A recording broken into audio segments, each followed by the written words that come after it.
19절 말씀까지 보겠습니다.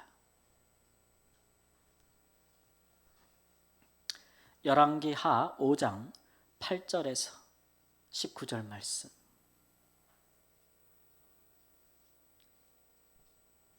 화면을 참고하시고 제가 먼저 8절 말씀 읽겠습니다.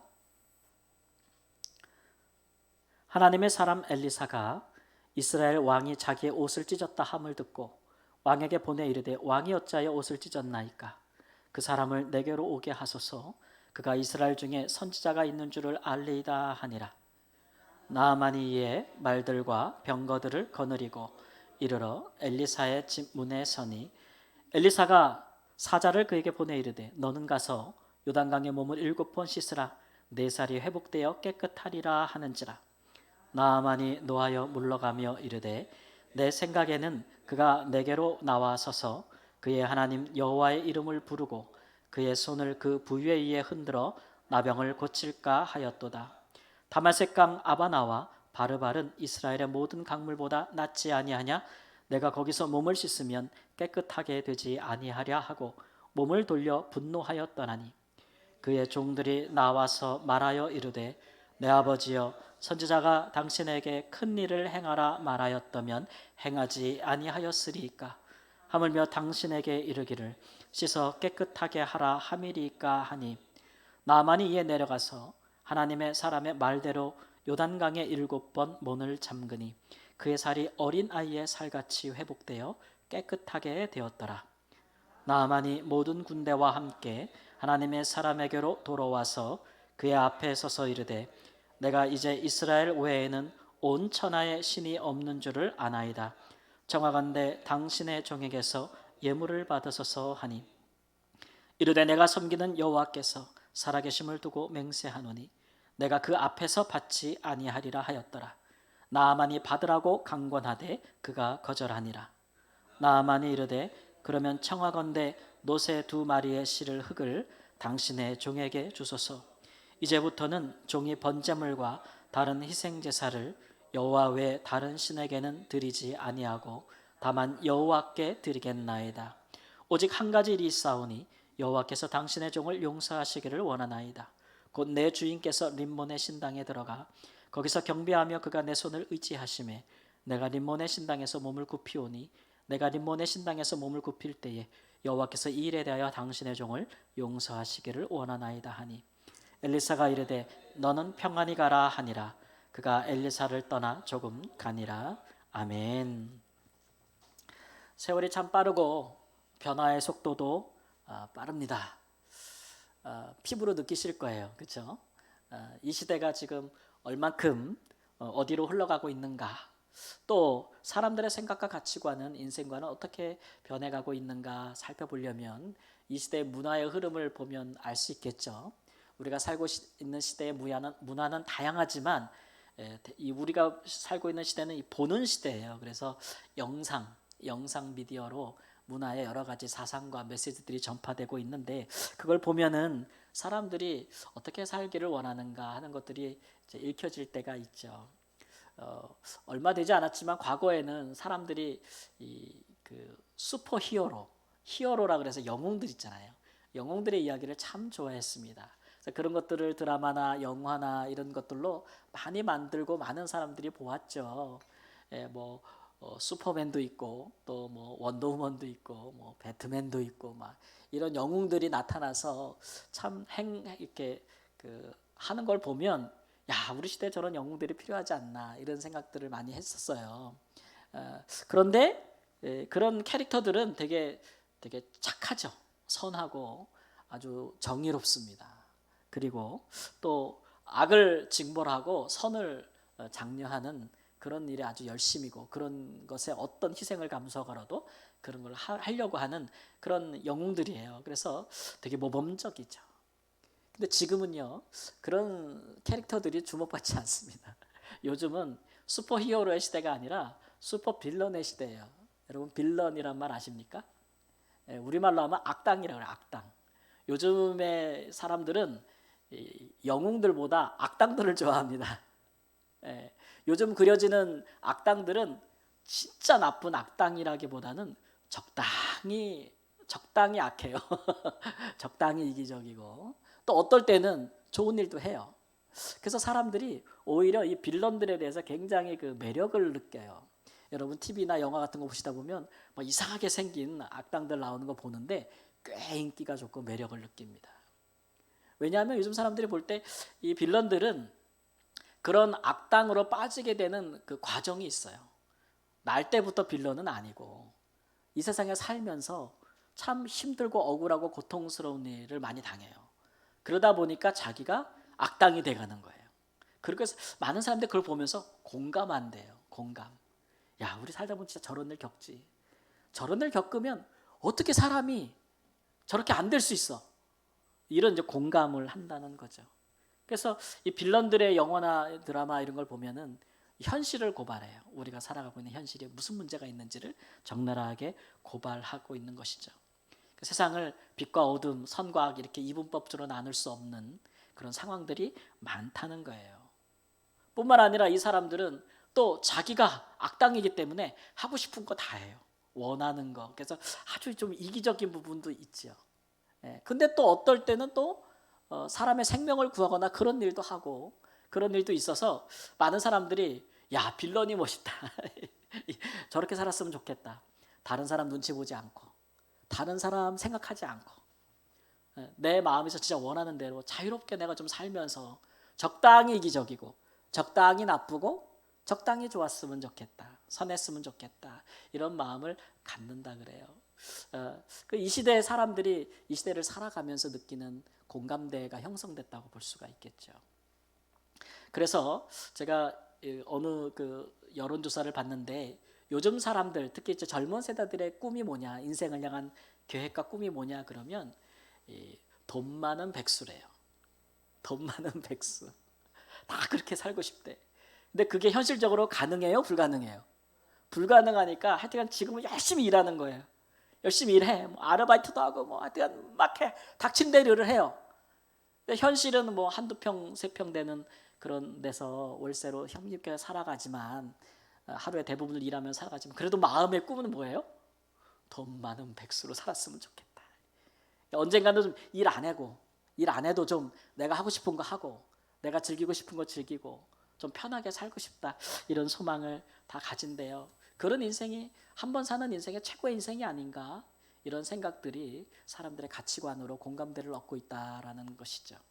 그렇게 이제 흘러가고 있는 거예요. 그러니까 우리 어르신들이 그렇게 생각하고 말하는 청년들 만나면 무조건 야단치면 안 돼요. 그만큼 그들이 느끼는 현실이 힘들고 어렵다는 얘기예요. 그렇게 이제 너그럽게 좀 이해해 주시면 돼요. 그런 것들을 보면서 저는 하나님 앞에 진짜 우리가 인생을 한 번 사는데 우리는 또 이제 그리스도인이니까 또 다른 인생관을 갖잖아요. 세상 사람들과는 다른. 그러면 우리가 살아가고 있는 최고의 인생에 우리가 기대하는 하나님 앞에서 하나님의 사람으로 살아가는 최고의 인생의 모습은 무엇일까? 그런 캐릭터는 뭘까? 한번 생각해 보게 되었는데 이제 기적 시리즈를 계속 설교를 하면서 오늘 본문이 이 말씀에 와 닿았습니다. 그리스도인으로서 최고의 인생의 모습은 어떤 모습일까? 본문에는 하나님의 사람이란 표현이 8절 15절에 두 번 나오고 있어요. 이 하나님의 사람이라고 지금 지칭을 받는 사람은 선지자 엘리사를 가리키는 것입니다. 구약 성경에 어떤 사람 보고 이 사람 하나님의 사람이다라고 이렇게 딱 가리키는 인물들이 몇 명 나와요. 모세, 또 사무엘, 다윗, 또 선지자 엘리야 같은 경우에. 근데 그 횟수가 많지 않아요. 모세는 5번, 사무엘은 4번, 다윗은 2번, 엘리야는 8번 정도 나와요. 박수 쳐줘야 돼. 제가 이거 세느냐고 얼마나 힘들었겠어. 아이고 진짜 치라는 건 아니고.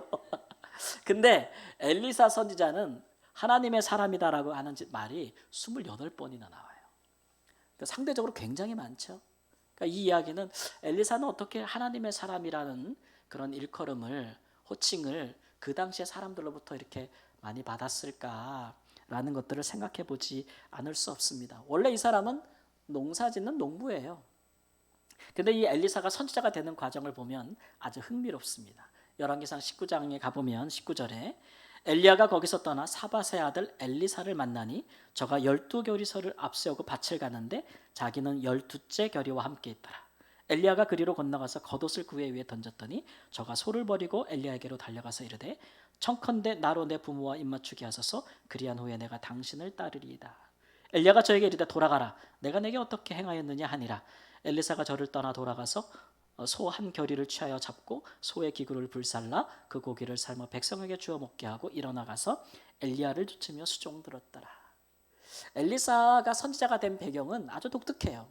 왜냐하면 보통 선지자를 부르심을 받을 때 선지자직을 계승하는 경우는 되게 드물어요.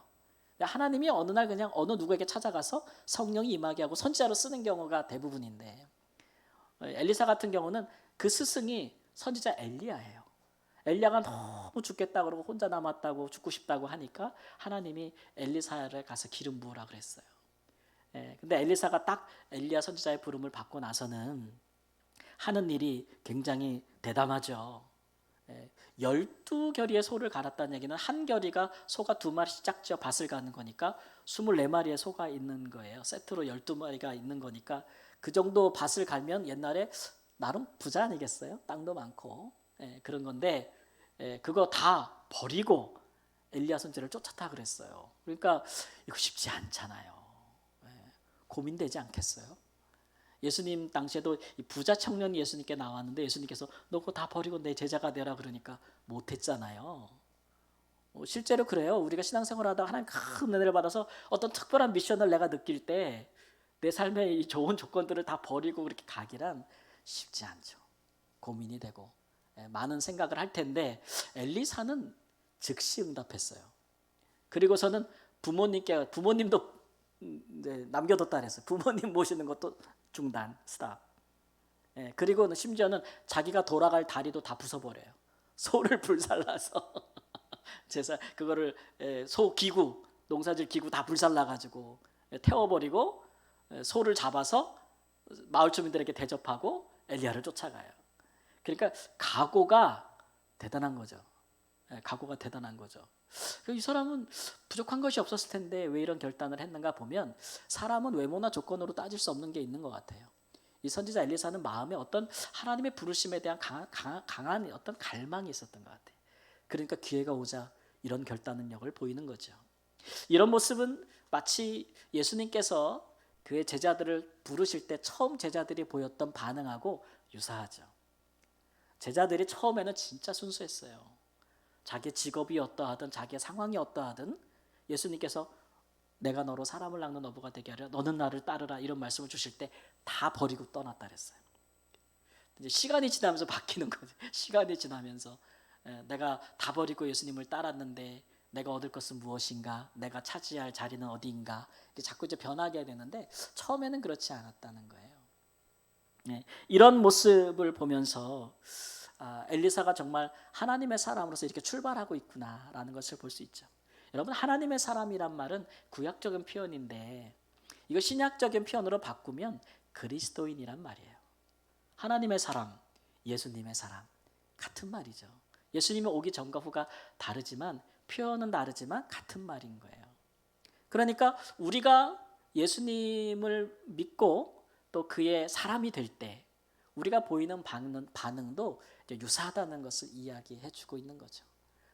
우리가 아마 어떤 분들은 그래도 내가 예수님을 처음 영접할 때가 제일 뜨거웠어 이렇게 생각하는 분들이 있을 거예요. 지금은 그때만 못해 이렇게 여기시는 분이 있을 텐데 우리가 처음 신앙 가졌을 때가 사실은 가장 어떤 의미에서는 좀 순수해요. 바라는 것이 없어 일단 하나님 앞에. 그죠? 나를 구원해 주신 그 은혜가 너무 뭐예요? 그냥 감사해. 은혜가 마음을 가득 채우기 때문에 거기서 뭐 어떤 조건과 하나님 앞에 어떤 거래 이런 거 생각 못 해요. 그냥 순수한 마음으로 받는. 그래서 그리스도인이 되는데 신앙생활 하다 보면 그다음부터 이제 하나님께 바라는 게 되게 많아지죠. 이거 저거 요거 따지면서 하나님이 있고 없고 막 이런 생각들을 하게 되는 거니까 하나님의 사람으로서 그리스도인으로서 출발은 그렇지 않아요. 그래서 오늘 우리는 하나님의 사람의 신앙과 삶의 모습을 좀 면밀히 살펴볼 거예요. 왜냐하면 하나님께서 기적들을 행하시는데 이 하나님의 사람을 통해서 행하시거든요. 그렇다면 오늘날 우리는 그리스도인인데 하나님께서 그리스도인들을 통해서 하나님의 놀라운 기적들을 행하시기를 기뻐하신다는 거죠. 같은 거예요. 다만 그러면 하나님의 사람이 가졌던 신앙과 삶의 모습이 오늘 그리스도인으로서 오늘 여전히 우리에게도 남아있는가? 우리가 그 신앙의 뜨거움과 순수성을 지켜내고 있는가?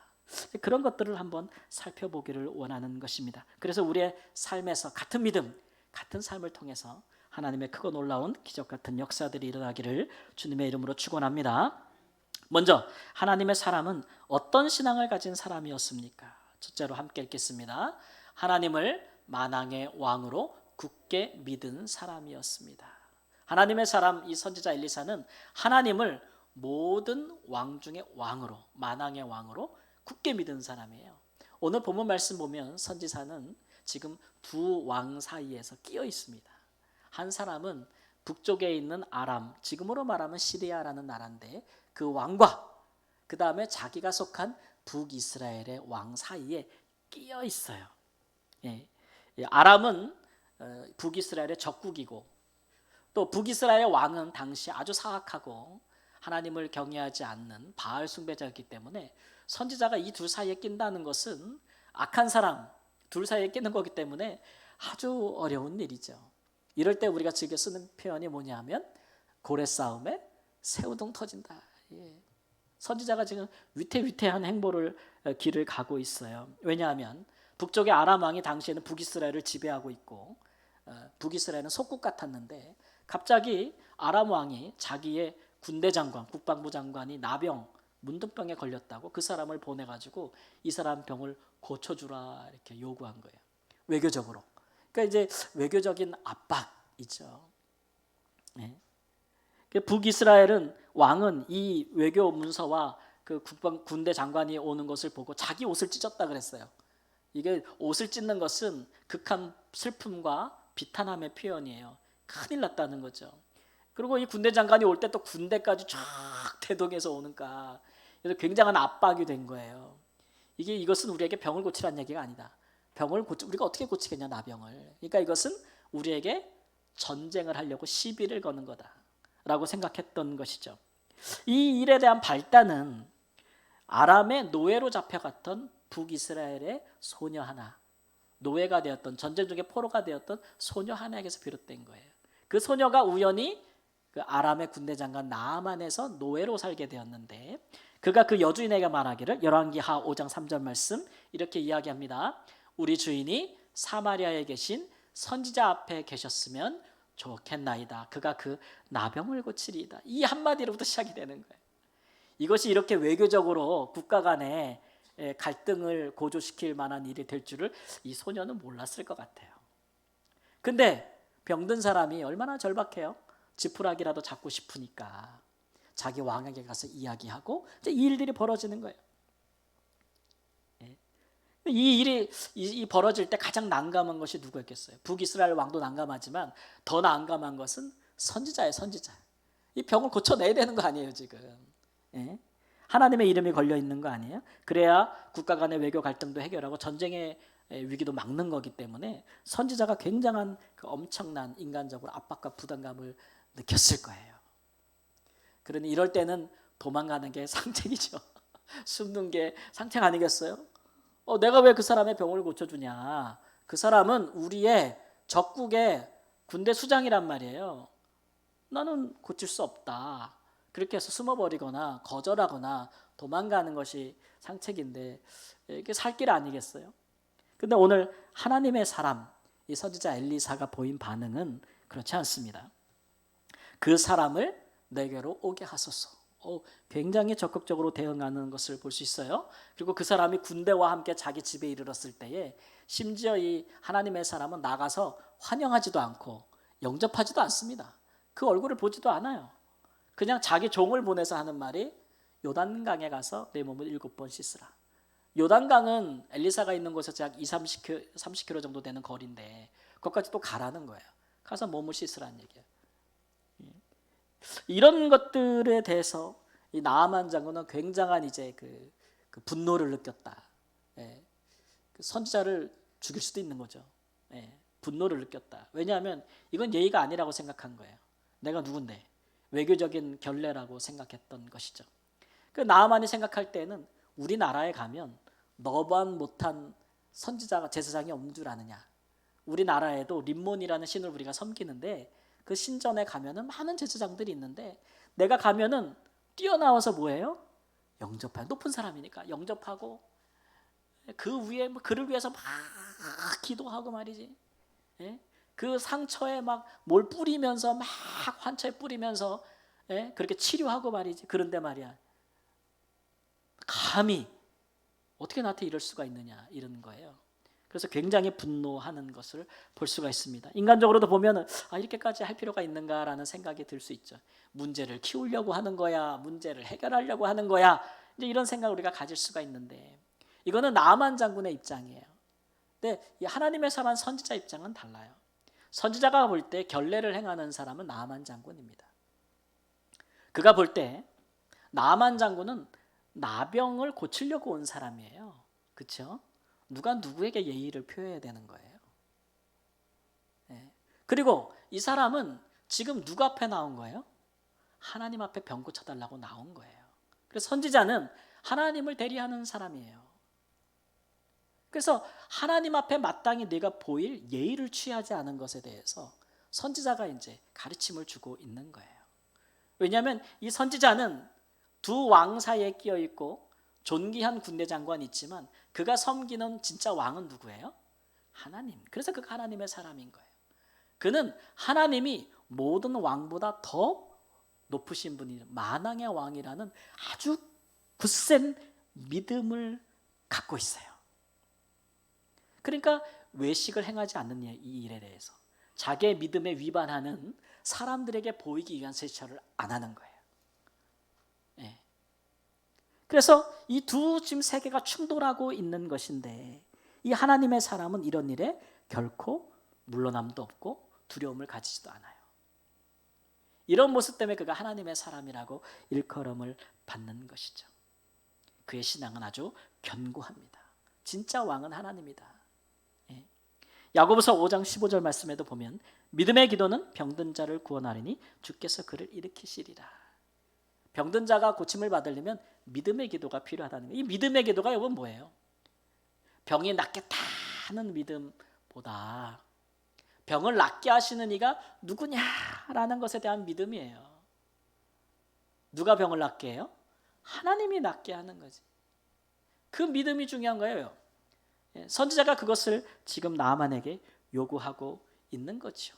그 일에 대해서 타협함이 없는 거예요. 제가 이번에 추석에 고향에 내려가서 모처럼 제가 살던 그런 집 주변과 이렇게 좀 걸어봤어요. 근데 옛날에는 그렇게 크고 넓고 뭐 그랬던 곳이고 그렇게 좁은 골목길이고 뭐 그런지 모르겠어요. 내가 어떻게 저렇게 살았나 싶을 때가 있는데 딱 어느 골목을 지났는데 뭐 딱 하나 생각나는 사건이 하나가 떠오르더라고요. 그래서 얘기했더니 나이 들면 옛날 생각이 자꾸 난다고 누가 그러더라고요.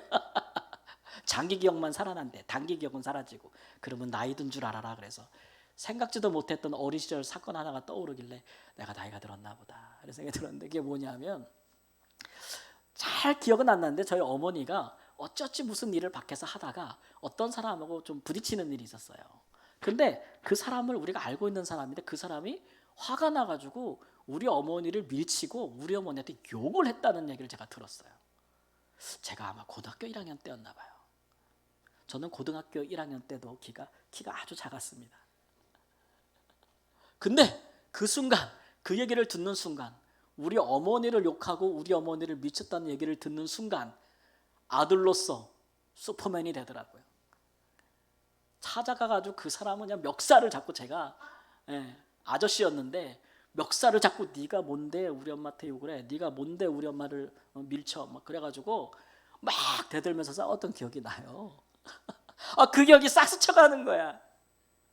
그래도 참 아들이라고 그 어머님의 그 존엄, 어머니를 지키고 싶은 마음, 그런 생각이 딱 나길래 제가 한편으로는 너무 좀 과격했나 보다 생각이 들면서도 나름 괜찮은 아들이었네 어릴 때도 이런 생각이 들어요. 선지자가 이런 마음, 하나님에 대한 이런 마음, 하나님의 이름이 땅에 떨어지지 아니하고 하나님이 하나님으로서 영광을 받으시고 그 이름에 합당한 역사가 일어나기를, 특히 이방인들 앞에서 하나님의 이름이 가치 없게 떨어지는 것을 원치 아니하는 그 마음, 그 마음으로 이렇게 행하고 있는 것이죠. 여러분, 하나님의 사람이면 당연히 하나님에 대한 이런 마음이 있어야 되지 않겠어요? 예?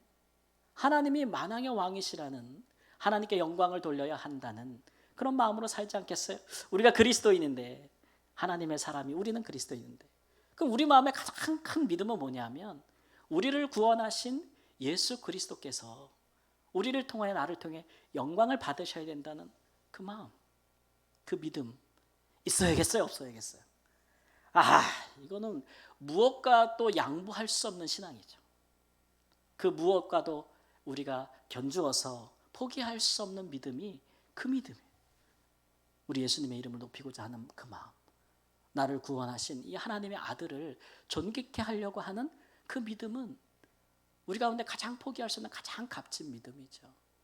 이 하나님의 사람인 선지자에게 이 같은 믿음이 있었다라는 것이고, 똑같이 이 그리스도 예수의 사람인 우리에게도 그 같은 신앙이 있을 때에 하나님께서 우리를 통하여 놀라운 일들을 행하시지 않겠는가 하는 말씀이 오늘 우리에게 도전해 주시는 말씀이라고 생각할 수 있습니다.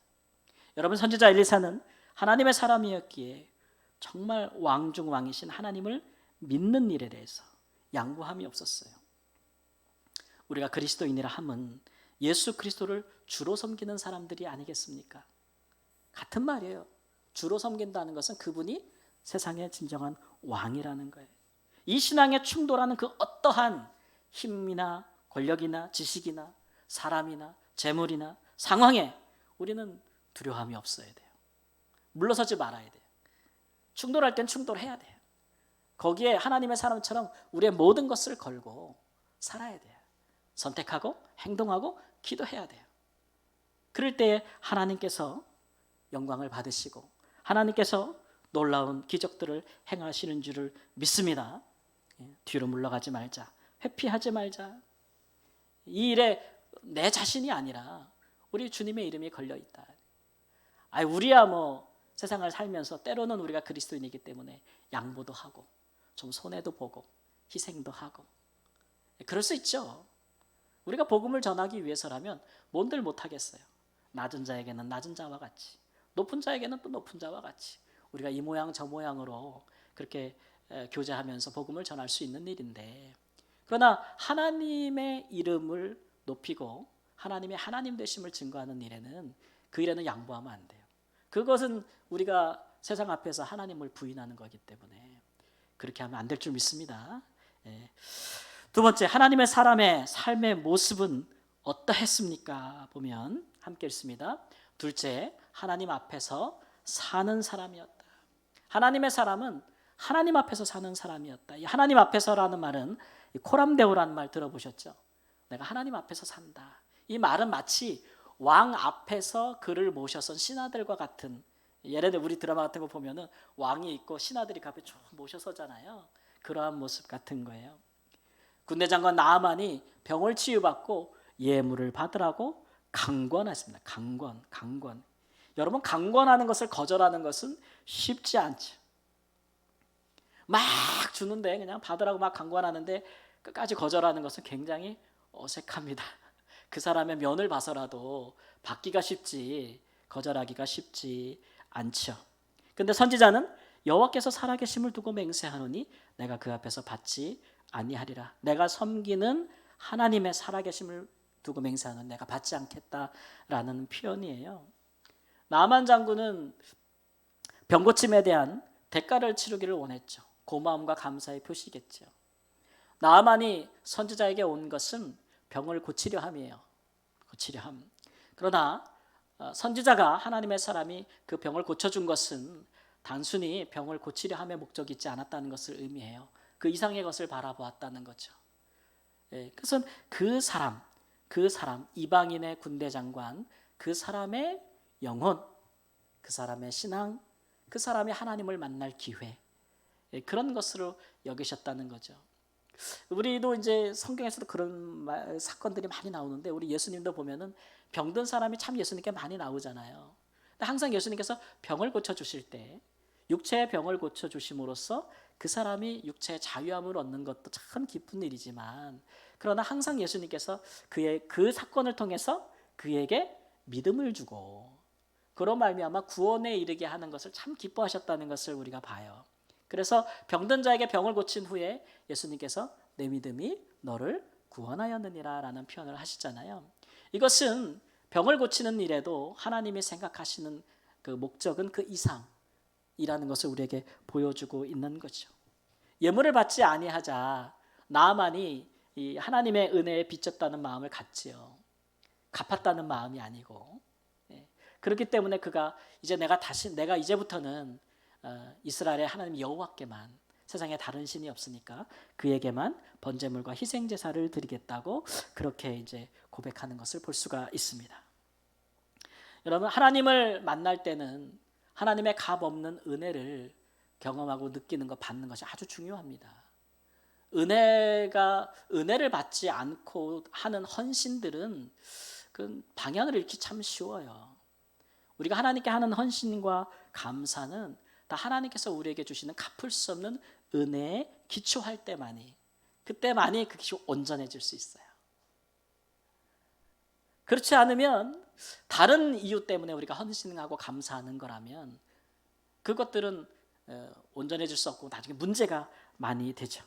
무턱다고 그것이 좋다고 이렇게 받다가는 나중에 그 사람에게도 유익이 안 되고 그것을 받은 자에게도 유익이 안 돼요.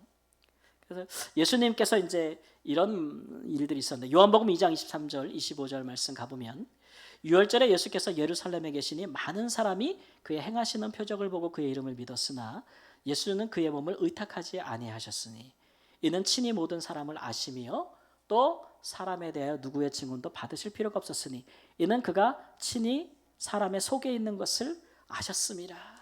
뭐 어렵게 장황하게 나와 있는데 쉬운 말로는 많은 사람이 예수님께 감사해서 병고침을 받고 예수님께 감사의 예물을 드렸는데, 또는 예수님께 도움을 드리고자 했는데, 예수를 섬기고자 했는데 예수님께서 다 받으셨다? 받지 않으셨다. 전혀 안 받으셨다는 얘기는 아니고 가려 받으셨다. 가려 받으셨다.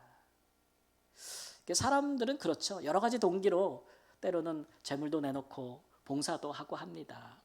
하나님이 기뻐하시는 것은 정말 하나님의 은혜에 대한 감사로부터 오는 그런 순수한 헌신과 봉사, 감사는 하나님이 즐겨 받으시는 것이지요.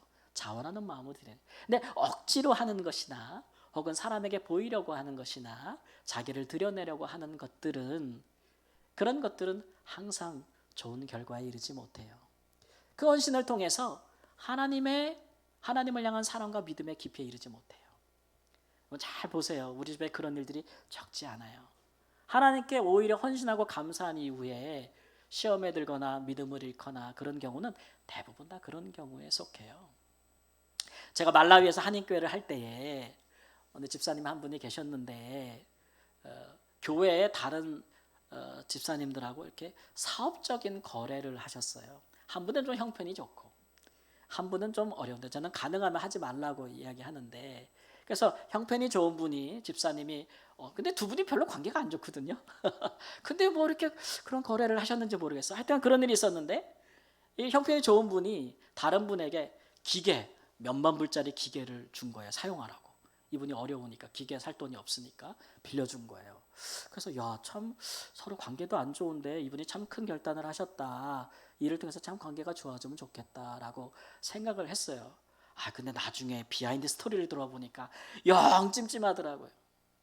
이분이 그 기계를 선물하면서 뭐라 그랬냐면은, 이거 내가 쓸모없는 기계라서 팔아가지고 하나님께 헌금하려고 그랬는데 집사님 필요하다 그러니까 집사님께 줄게.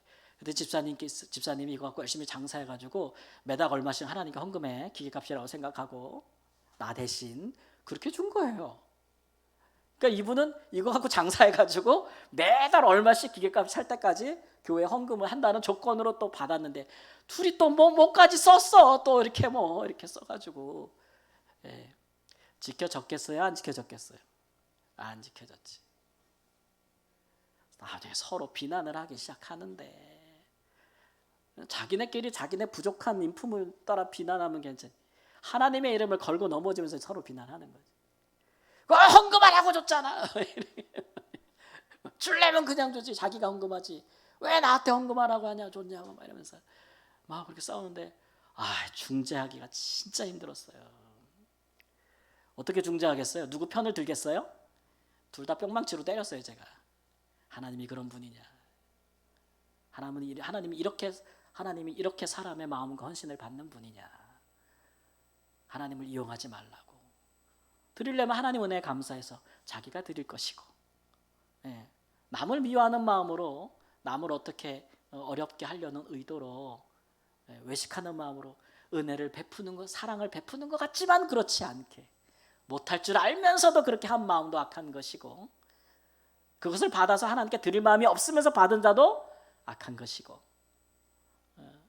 그런 일들에 참 목회자가 참 이렇게 둘 다 이렇게 엄하게 말하기가 참 힘들었는데, 하여튼간 그런 일들이 있었어요. 여러분, 하나님이 우리에게 그런 취급을 받으실 수 있는 분은 아니죠.